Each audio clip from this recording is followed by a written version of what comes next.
Quando o coração estiver em ordem, a mente e o corpo também se ajeitarão. Capítulo 7. Cuide de si mesma.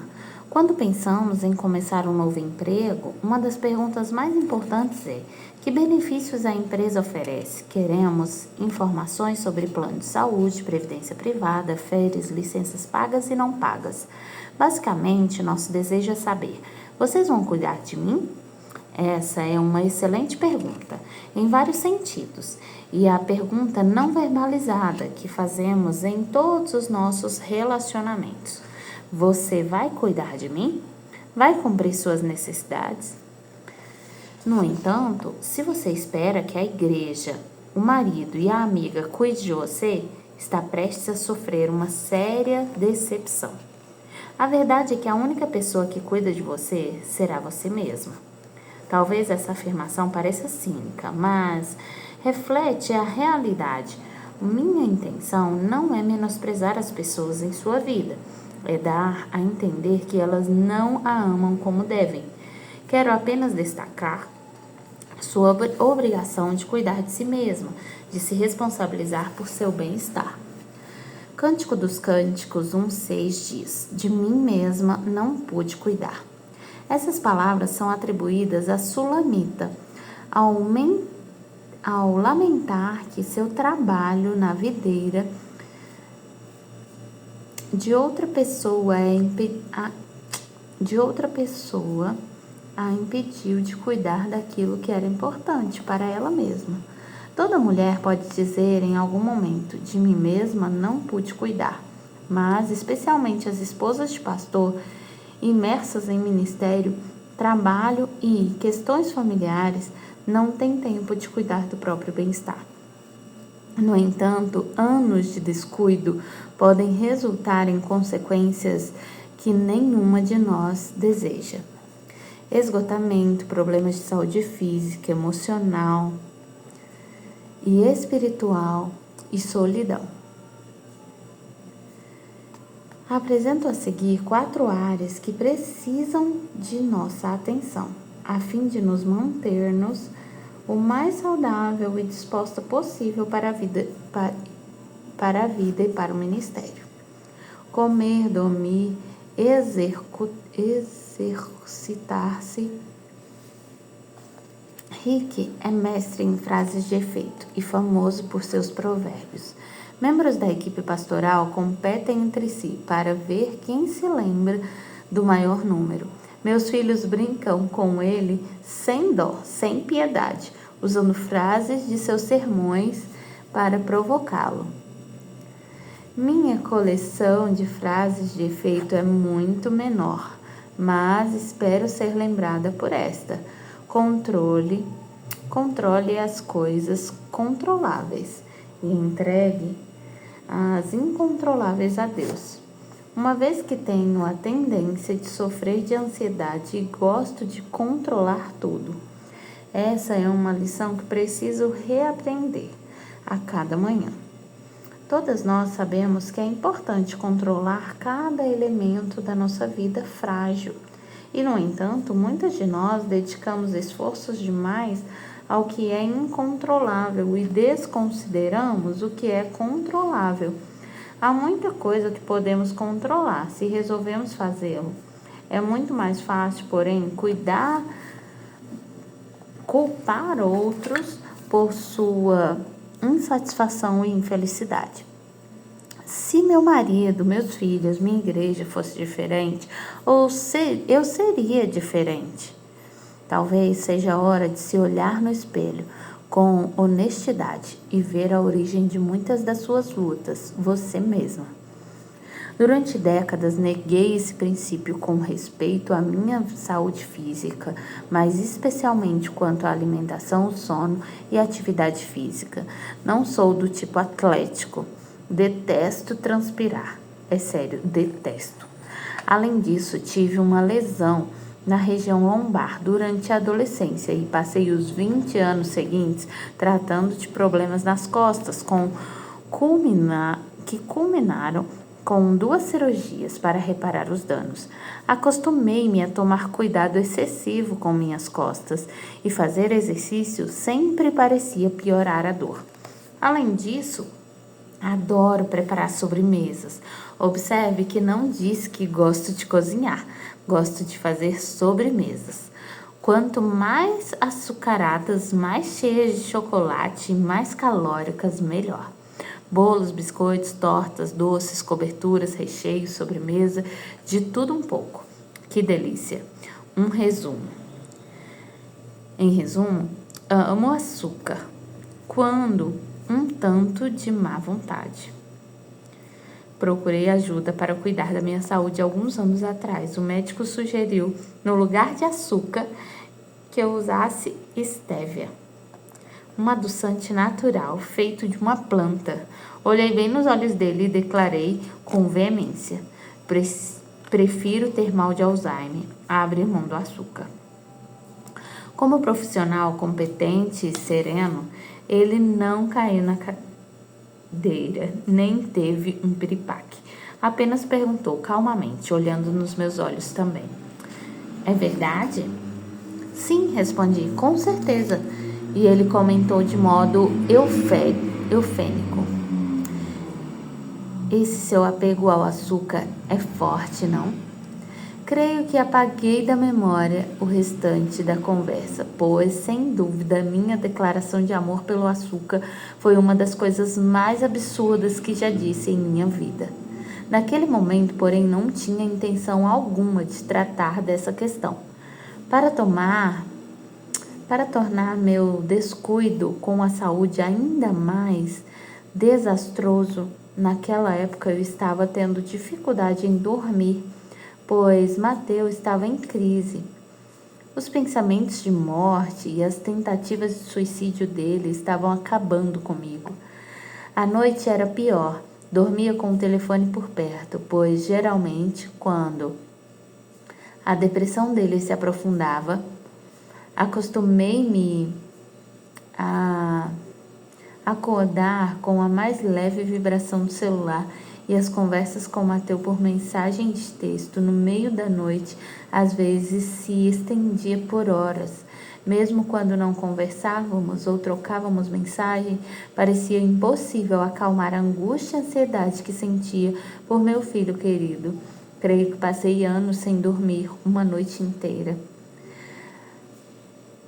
Havia circunstâncias fora do meu controle, não tinha como controlar os problemas de coluna, não tinha como controlar o Mateus, nem o estrago que o transtorno mental estava causando na vida dele e na minha.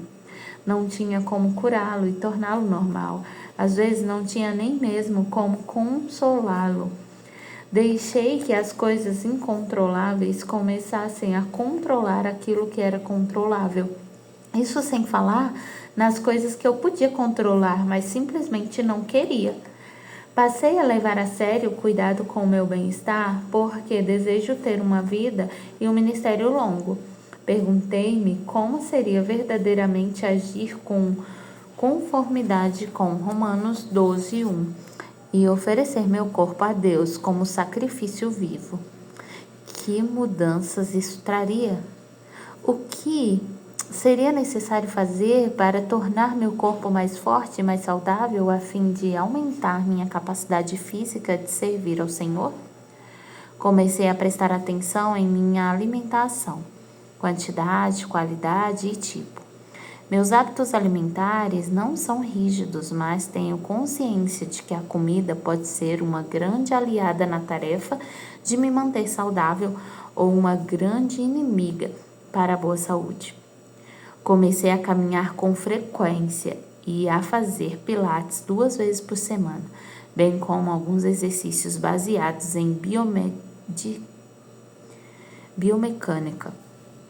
Parei de ficar acordada até tarde e procuro desacelerar o ritmo no final do dia, em vez de trabalhar até a madrugada para completar minha lista de afazeres. Essa nova rotina tem sido especialmente importante enquanto meu corpo, minha mente, minha alma lidam com a morte do Mateus. Cuidar de mim mesma é essencial para vivenciar o luto. Que relação isso tem com você? Que relação tem com a sua vida no ministério? Sua história talvez tenha semelhança com a minha, ou talvez seja completamente diferente. Temos em comum, porém, a capacidade de exercer controle sobre uma parte muito maior do que nosso bem-estar físico, do que geralmente estamos dispostas a reconhecer. Você controla a quantidade e a qualidade dos alimentos que coloca na boca? Controla a movimentação do seu corpo, se faz exercícios ou não? Controla a hora de dormir? Se fica assistindo a série até meia-noite ou se vai para a cama às 10h30? É isso que significa controlar as coisas incontroláveis. Parto do pressuposto de que você deseja ter muitos anos de ministério. Espero que deseje ser pelo maior tempo possível. O mais forte, disposta e animada espiritual, emocional, física e mentalmente. Espero que realmente deseje em sua alma honrar a Deus com o corpo que Ele confiou a seus cuidados. Muito bem. Para alcançar esses alvos, terá que fazer algumas mudanças. Terá que alimentar-se bem, dormir bem e exercitar-se bem. Não sou nutróloga, nutricionista nem especialista em saúde. Sei, porém, que tenho quase 100% de controle sobre minha saúde. E você também tem. Não somos capazes de controlar todos os aspectos do nosso bem-estar físico. Não é isso que estou dizendo, mas devemos fazê-lo na medida do possível. Nosso corpo contém o Espírito Santo de Deus e é frágil vaso de barro que abriga o sagrado. Maltratamos esse vaso com frequência e depois nos perguntamos por que não conseguimos servir o Senhor plenamente. Quero vida longa, quero servir a Deus com tudo o que tenho. Não quero ficar doente porque descuidei daquilo que Deus colocou em minhas mãos. Pode acontecer de eu ter um derrame ou um infarto ou de volta a ter câncer algum dia, mas não será porque não controlei as coisas controláveis. E não será porque agi de modo impensado ou desperdicei um corpo saudável. Não tenho como controlar as coisas incontroláveis. Elas estão nas mãos de Deus, mas sou responsável por aquilo que está em minhas mãos. Portanto, faça uma pausa hoje e pense em sua alimentação, pense como pode acrescentar exercício físico ao seu dia a dia, pense em sua rotina ao ir para a cama. Pode ser que sua vida e seu ministério dependam dessas coisas. Nutra sua vida interior com base no que tenho observado. O segredo para a resiliência, a capacidade de sobreviver às circunstâncias de vida difíceis e desafiadoras. Não é inteligente. Não é inteligência, talento ou mesmo unção. A capacidade de sobreviver às circunstâncias de vida difíceis e desafiadoras. A resiliência começa com a decisão de cuidar de si mesma, com um todo que nutre-se física, emocional e espiritualmente. As pessoas que se preocupam mais rápido da dor, as pessoas que se recuperam mais rápido da dor e da perda são aquelas que levam mais a sério o cuidado de si mesmas, especialmente de sua vida interior. Gal, em seu livro clássico sobre o ministério, chamado Sublime Privilégio Sublime, relata que ouviu um missionário aposentado comparar nossa paixão e zelo por Cristo a um fogo ardente em nosso coração que precisa ser alimentado para que as chamas não se apaguem. O fogo que não é alimentado logo morre e se torna um monte de cinzas, disse ele. Em seguida, pediu a seus ouvintes que considerassem seriamente como estava seu fogo interior e observou que se prestarmos atenção, todas as tentativas de atravessar os desafios da vida serão relativamente fúteis. Esse relato que li pela primeira vez em 1981 ficou gravado na memória. Tem me levado a avaliar continuamente o estado de meu fogo interior e identificar em que aspectos tenho permitido que as chamas cálidas e radiantes se tornem brasas prestes a extinguir. Quando o fogo de nossa identidade começa a morrer por causa do excesso de atividades, descuido e circunstâncias difíceis, não temos nada para oferecer às pessoas que fazem parte da nossa vida. Não sei quanto a você, mas já experimentei o vazio, que é tentar ministrar com um coração enregelado. É perturbador dar-se conta de que você não se preocupa com a necessidade da sua família, de seus amigos e vizinhos e dos membros da sua igreja. Não porque você é uma pessoa insensível, mas porque, de algum modo, deixou de manter e proteger o fogo interior e não resta uma brasa sequer. Todas nós enfrentamos tensões e pressões que ameaçam nos destruir, que nos impedem de cuidar do fogo da paixão pela vida e do prazer de viver tensões e pressões que nos levam a pensar que, se tivéssemos mais uma conversa com alguém, explodiremos em bilhões de pedacinhos. Talvez você sinta um desejo irresistível de correr, de fugir, de deixar tudo para trás. Se seu coração está frio ou estéril, ou se você está resistindo ao impulso de jogar tudo para o alto, preste atenção, por favor. Charles fala da ocasião em que visitou um casal rico e observou palavras entalhadas no friso da lareira. Aproximou-se da peça de madeira e leu: se meu coração estivesse frio, meu fogo não poderá aquecê-lo. Essa é uma forte lembrança de que prazeres temporários, uma bonita lareira, um vestido novo, um coquetel, férias ou um caso extraconjugal não podem aquecer um coração frio. Recorremos a todos os expedientes errados para reacender o fogo que se apagou dentro de nós. Nenhuma dessas coisas aquecerá nosso coração quando estiver frio. De acordo com a única forma de aquecer um coração enregelado é voltar à intimidade com Deus, ao qual a Bíblia se refere como fogo devorador. Somente Ele pode reacender o fogo interior. Você é a única responsável por sua vida espiritual. Ninguém pode obrigá-la a crescer na fé. Seu marido não insistirá todas as manhãs para que você tenha um momento devocional com o Senhor.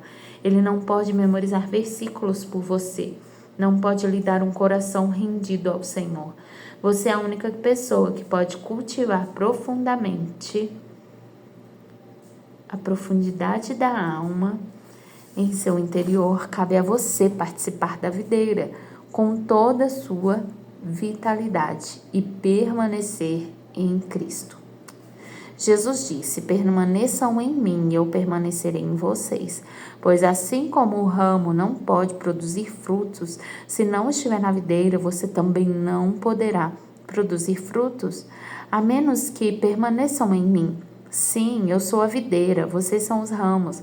Quem permanece em mim e eu nele produz muito fruto, pois sem mim vocês não podem fazer coisa alguma.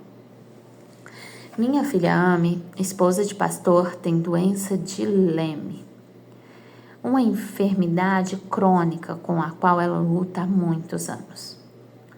Como você pode imaginar, há variações drásticas entre períodos de saúde razoavelmente boa e recaídas. Alguns dias ela me deixa pasma com sua produtividade. Outros dias é uma grande coisa se consegue escovar os dentes. Ela aprendeu da maneira difícil que sua única esperança é conviver com os altos e baixos dessa enfermidade crônica e permanecer em Jesus, buscando diariamente intimidade com Ele. Do contrário, o trabalho de educar 3 filhos, ministrar a vizinhos e amigos que estão sofrendo e apoiar o marido no ministério excede sua capacidade.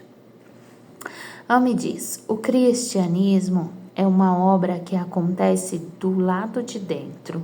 Em outras palavras, minha realidade interior tem poder para superar minhas circunstâncias exteriores.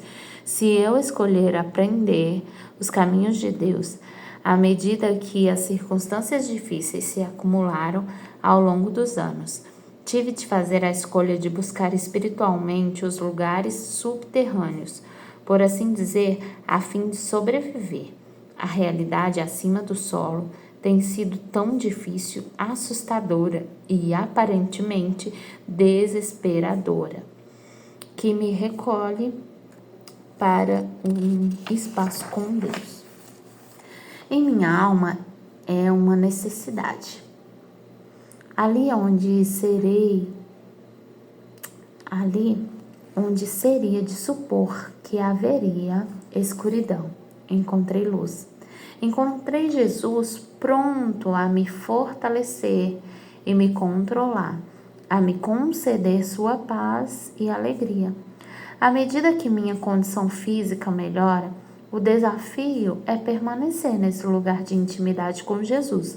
Não apenas visitá-lo de vez em quando, mas viver a partir dessa realidade interior. Permanecer se tornou a atividade diária, resoluta de minha alma.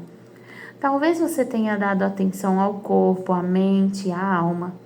Tenha permanecido perto de Jesus, tenha se esforçado ao máximo para sentir-se melhor, mas não tenha visto resultado. É possível que deseja sofrer de depressão. Se é o caso, você não está sozinha, minha irmã querida. Não sinta por um momento sequer vergonha ou constrangimento. Pessoas da Bíblia, pais e mães da igreja primitiva, teólogos respeitados e pastores e líderes de igrejas famosas ao longo dos séculos, bem como muitos leitores desse livro, conviveram ou estão convivendo com a crise de depressão. Não é pecado estar deprimida. Não significa que você é fraca ou defeituosa, nem que você tenha uma falha de caráter. Você não é imatura na fé. Depressão é uma doença, é real, é comum e tem tratamento. É fundamental entender que a depressão não tratará. Pode ser fatal. Marque uma consulta com sua médica o mais rápido possível e converse com ela sobre seus sintomas.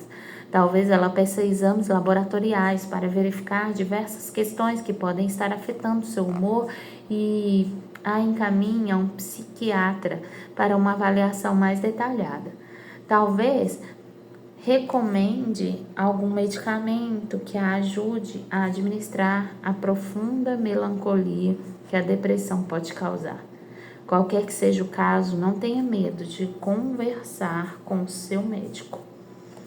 E não espere. Além disso, também é um grande consolo poder falar sobre seus sentimentos com uma amiga de confiança ou com um membro de seu pequeno grupo e ter alguém que ouça. Lhe dê ânimo, ore com você. Somos seres plenos, corpo, mente e alma. Portanto, trate de depressão em todas essas áreas. Cuide da sua saúde física e emocional e de seus relacionamentos. Acima de tudo, não sofra sozinha e em silêncio não esconda sua dor. de seus irmãos em Cristo. Conforme observamos anteriormente, você faz parte do corpo de Cristo e quando um membro sofre, todos sofrem. Como Larry Crabb afirma, a igreja deve ser o lugar mais seguro da terra onde podemos apresentar nossa verdadeira identidade, fragilizada, deprimida, viciada ou ansiosa. Tudo o que somos ou não somos é encontrar não apenas um abraço acolhedor, mas companheiros de luta que realizarão a jornada conosco, não importa quanto tempo leve. Observe o dia de descanso. É impossível falar sobre cuidar de si mesma sem falar sobre dias de folga, férias ou a prática do dia de descanso, ou seja, sobre encontrar semanalmente maneiras de se desligar das responsabilidades do ministério. Sei que provavelmente estou pregando para convertidas, pois quase sempre são os pastores que têm dificuldade de separar tempo suficiente para descansar, não é mesmo? Aliás, na pesquisa que realizei, mais da metade das mulheres que participam respondeu que o marido não reserva tempo suficiente para descansar. Muitas disseram que a igreja não oferece tanto tempo livre quanto elas consideram necessário e que o marido tem dificuldade de colocar as responsabilidades de lado e descansar de fato. O falecido Eugene Peterson, um dos teólogos mais respeitados da atualidade, disse: uma das coisas mais difíceis em nosso país é escapar desse mundo ditado pela agenda em que vivemos. Esse mundo em que as coisas são tão dissociadas das estações do ano, de dias ou noites, dos ritmos ao nosso redor e dentro de nós, dos batimentos de nosso coração, de nosso pulso, de nossa respiração. Se deixarmos que a cultura defina como viveremos, teremos uma vida cheia de atropelos. Creio que para mim e para muitas pessoas com as quais trabalhei e conversei sobre esse assunto, o ponto de partida é o dia de descanso. Ele é a única interrupção ainda possível na vida de tumultuada fragmentação. Você pode tirar um dia de folga. Sabemos que essa é a instrução bíblica. Os 10 mandamentos são bem claros sobre o dia de descanso semanal. Então, por que é tão difícil colocá-lo em prática? Há vários motivos, mas 2 recorrentes são: a síndrome de caminhar sobre as águas. Imaginamos que a igreja precisa de nós e não pode afundar sem nossa atenção 24 horas por dia, 7 dias por semana. Um dos muitos resultados dessa síndrome doentia é a dependência emocional que se desenvolve entre pastor e membro. Quanto mais nos colocamos à disposição a qualquer hora, mais os membros da igreja permanecerão impotentes, prendendo-nos em um relacionamento disfuncional. Uma compreensão equivocada da teologia de corpo de Cristo. Conversamos sobre como a igreja é o corpo de Cristo e tem grande variedade de partes que devem trabalhar juntas para o bom andamento do todo. Se seu marido não capacitar outras partes do corpo para realizar o trabalho ministerial, os dons de outros membros serão desperdiçados e eles não terão a alegria da realização de servir. Ao mesmo tempo, será impossível seu marido ter o descanso e a renovação de que precisa para permanecer saudável. Vi esses 2 equívocos na prática nas igrejas em que cresci. Não se enfatizava a capacitação dos santos para a obra do ministério. Na mente dos membros, o ministério era trabalho do pastor. Meu pai era profissional pago e esperava-se que realizasse todas as visitas e a enfermos hospitalizados e acamados em casa, e todos os possíveis membros ou aqueles que tinham parado de frequentar os cultos, que fizesse todos os casamentos e funerais, que lecionasse ou pregasse em vários programas durante a semana e, além disso, que participasse de reuniões do conselho e da comissão, por mais desgastado ou exausto que tivesse. Isso é errado. Se seu marido está nessa roda viva, mostre para ele Efésios 4, 12 e 13. E lembre-o de que a igreja é feita de ministros que receberão dons para ministrar. Precisamos ser honestos.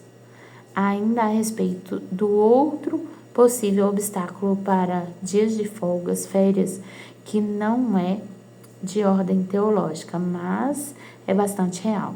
Se seu marido não é o pastor titular, provavelmente não tem muita escolha quanto às folgas que lhe são permitidas tirar. Ou, mesmo que no papel ele tenha direito a folgas, na realidade diária, de prazos a cumprir e de reuniões inesperadas, é possível que se sinta pressionado a fazer horas extras. Essa situação cria conflito entre ele e a sua família frustrada, ou entre ele e o pastor titular ou a equipe de liderança, e com certeza ninguém sai ganhando. Embora os dois primeiros motivos para não separar tanto tempo de descanso sejam mais fáceis de resolver do que este, pois são teológicos e devem ser tratados nesse nível. Não há uma solução pronta para quem não é pastor titular. E esta a merece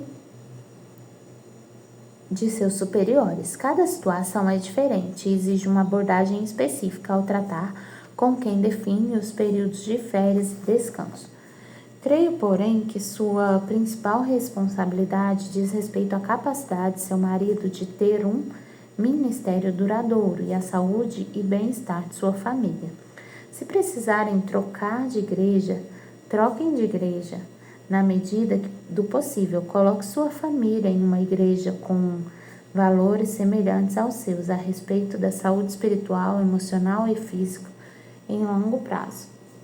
Crie uma rotina revigorante. Venho de uma família evangélica conservadora.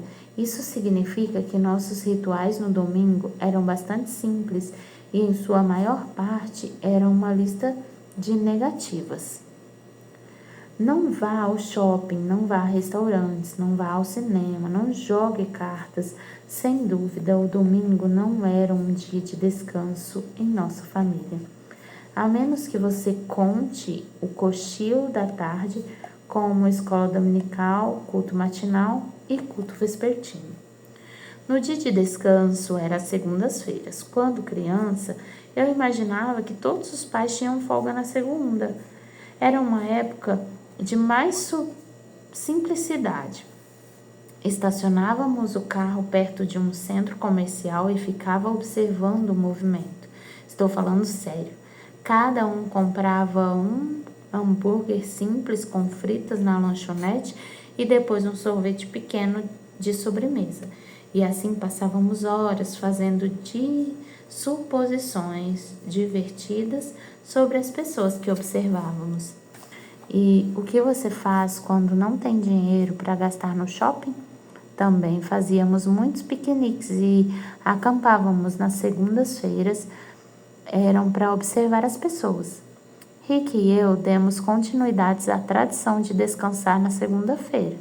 Depois que começamos a igreja, em mais de uma ocasião ele comentou que detesta sentir-se tão exausto em um dia de folga, mas depois de pregar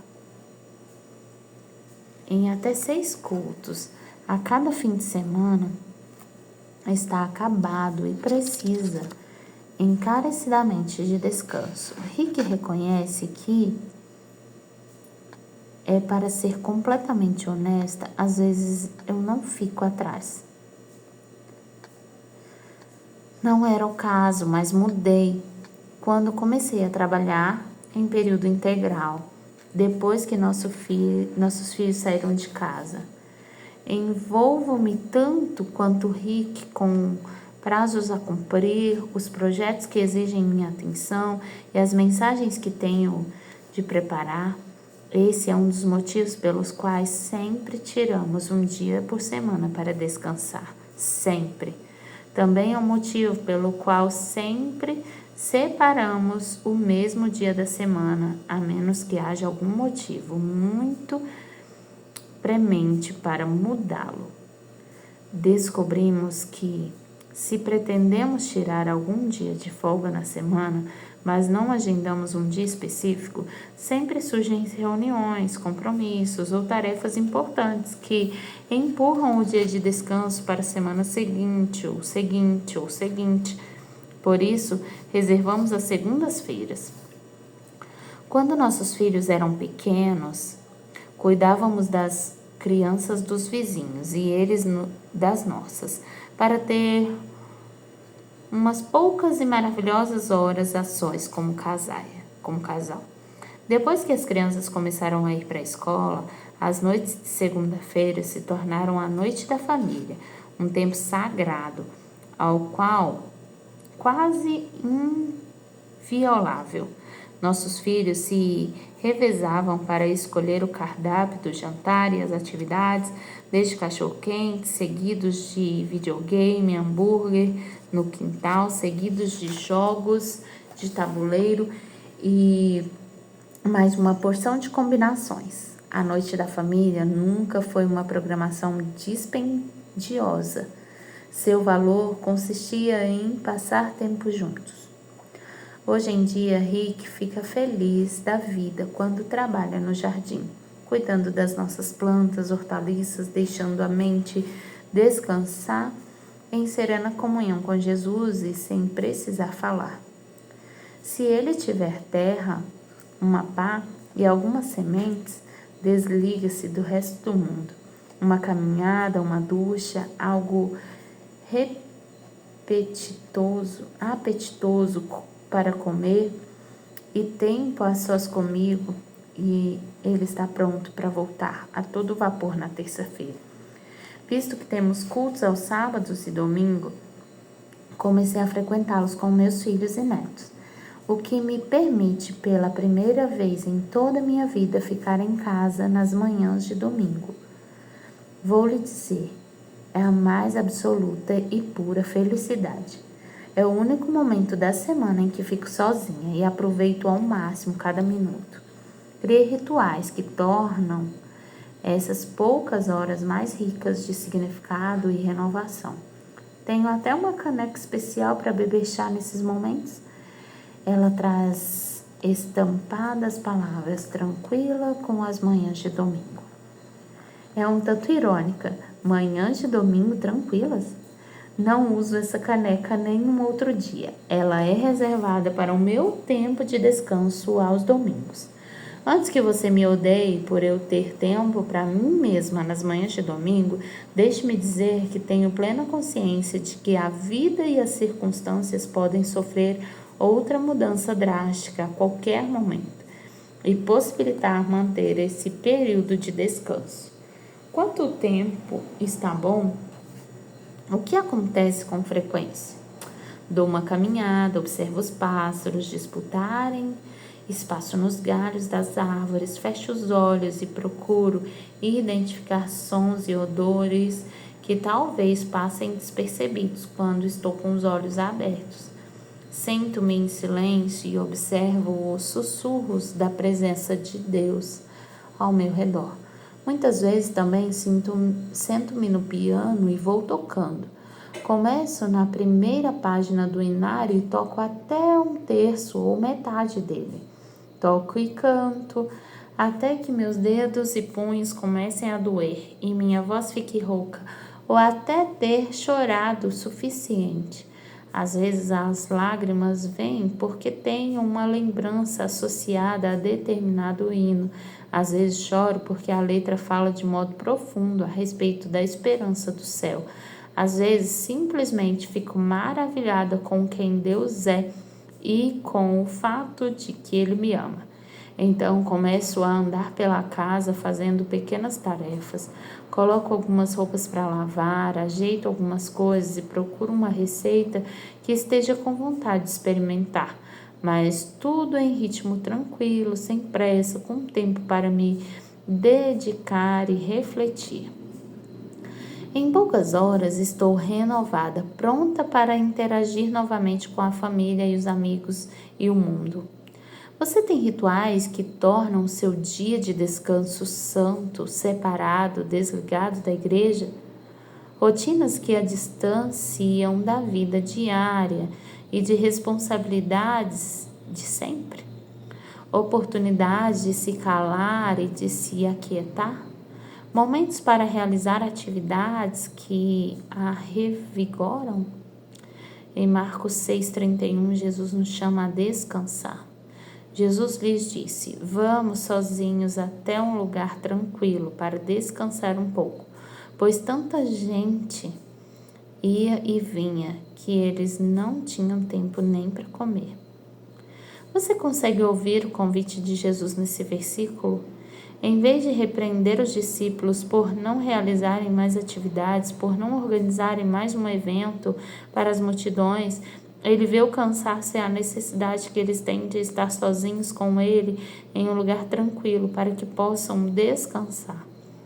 Quer você tenha deixado seu fogo interior morrer por causa de desobediência, quer ele tenha sido apagado por tristeza, enfermidade ou excesso de atividades, ofereça a Jesus.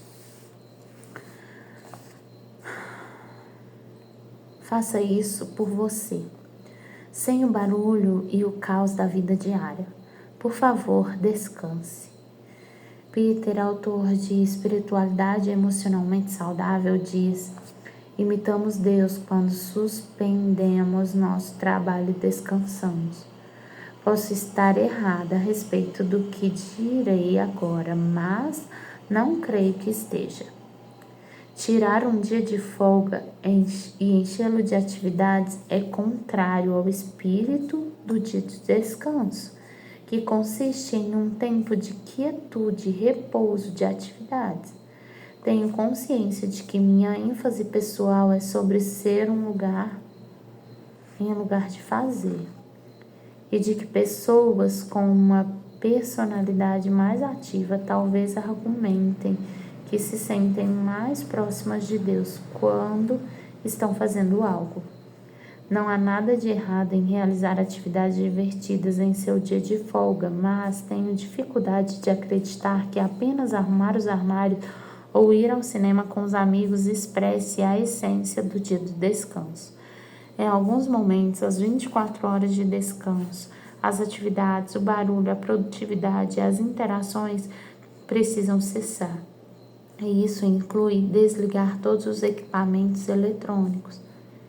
Quem não consegue respirar sem o celular talvez leve algum tempo para habituar-se a essa ideia. Mas mesmo que seja por apenas 15 minutos, aquiete-se, desconecte-se e descanse. Fique bem.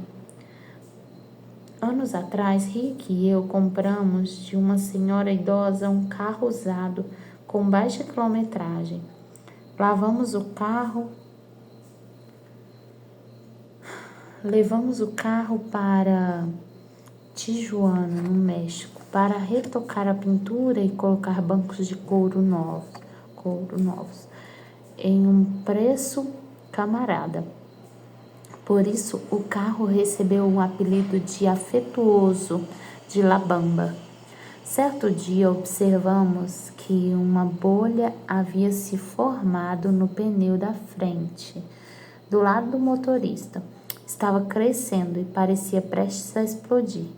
Com grande cautela e temor, Rick, um amigo, que chamou o pneu danificado de fazedor de viúvas, procurava o pneu danificado, ciente de que se ele explodisse enquanto o removiam, podia acontecer uma tragédia. Não deixe que a vida e o ministério a levem a explodir. ou a jogar tudo para o alto, ou a tornar-se indiferente, ou a desistir. Cuide bem de si mesma, assuma o controle das coisas controláveis e entregue as incontroláveis a Deus. Preste atenção em seu corpo, honre-o como lugar de habitação de Deus.